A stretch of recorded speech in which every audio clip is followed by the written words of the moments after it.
he missed the connecting flight, and he was stuck in the middle of who knows where for Shabbos. He was in the airport. He didn't have food. He wasn't with his family. He wasn't with his community. He was stuck in this airport for Shabbos, and he was so down about it. He said he called up his Rebbe, and he said, Rebbe, here I am. I'm stuck in this airport for Shabbos. Huh? Oh, applaud the story. Wait, this is true. Right before. The Chassidim always start late. He called him through his prayer. Right, the Chassidim always start davening late. So he called up the Rebbe, and he said, here, I'm going to be stuck in this airport here for Shabbos. And the Rebbe told him, he said, stuck? He said, Jews don't get stuck. Jews get placed. Jews get placed. He said, you're not stuck here. You're placed here. And it even says, in the Torah, the person Hagar was Abraham's wife, right? She's the mother of Yishmael. And Abraham, threw her out of the house. He threw her out of the house, she wasn't behaving properly to her Sarah, and he threw her out of the house. It says that Hagar was traveling along the road in the desert, right? And it says, V'telech v'tesa, she went and she got lost.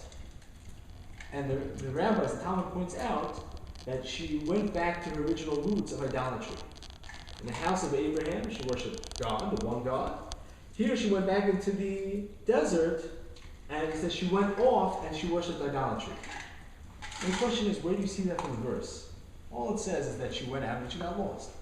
Now, I don't know if anyone over here has traveled in the middle of the desert without a GPS. Every single sand dune, one after the other, looks, you keep going, it's the same exact thing. It's very easy to get lost. I get lost around here. So you can imagine walking out in the middle of the desert. It's very easy to get lost. So maybe Hagar just got lost. How do you know that she went back and was worshiping idolatry?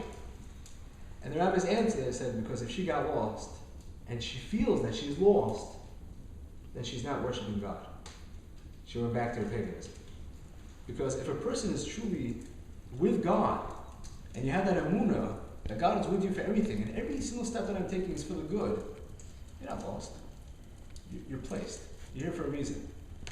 And actually, I don't even know the whole story. I mean, I know they made a children's tape out of it. I have a friend of mine whose grandfather actually just passed away about 2 weeks ago.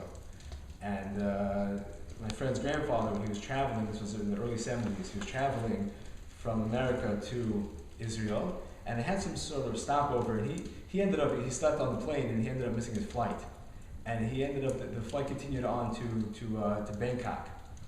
And he was stuck there for Rosh Hashanah. He was supposed to be in Israel for Rosh Hashanah, and he got stuck in Bangkok.